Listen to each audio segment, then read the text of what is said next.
Al-qira'atus shamitah, membaca dalam hati. Al-qira'atus shamitah hiyallati tatimmu faqat an tariqil aini wal aqli. Membaca dalam hati dilakukan hanya menggunakan mata dan pikiran. Haitsu taltaqitul ainu ar-rumuzal maktubah liyufassiriha al-aqli mubashiratan wa yuhawwiluha ila ma'anin. Di mana mata mengambil simbol-simbol tertulis yang kemudian diinterpretasikan oleh pikiran dan dirubah menjadi makna. Jadi, secara sederhana, membaca dalam hati itu merupakan kegiatan pembaca memahami simbol-simbol tulisan tanpa mengeluarkan suara. Ketika proses membaca dalam hati itu secara simultan, terjadi konsentrasi dua arah dalam pikiran pembaca. Pembaca secara aktif merespons ungkapan bunyi, simbol-simbol tulisan, dan bahasa yang digunakan oleh penulis dalam rangka memahami makna dari teks yang dibaca. Ai annaha qira'atul fahmi, artinya membaca pemahaman. Wa hiya tu'tabaru min ahammi maharatil qira'ah, dan dianggap sebagai keterampilan membaca yang paling penting.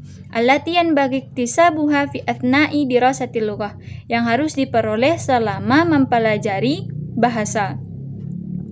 Fahiya hadfu min ahdafi dirasatil lughah. Dia merupakan salah satu tujuan dari studi bahasa. Tsumma wasilah min wasailit ta'allum wastimrari, dan merupakan salah satu sarana belajar dan kelanjutannya.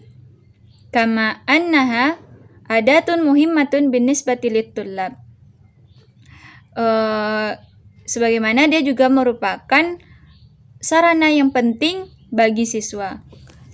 Jadi membaca pemahaman itu merupakan satu kegiatan untuk berusaha meraih informasi, memahami maksud ataupun makna dari teks yang dibaca.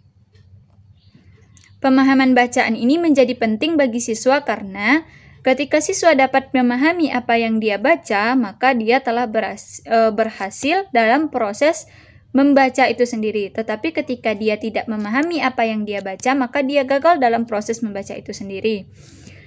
Fahiya tumakkinuhum min tazwidi ma'lumatihim, dan dia memungkinkan siswa untuk menambah informasi dan pengetahuan mereka.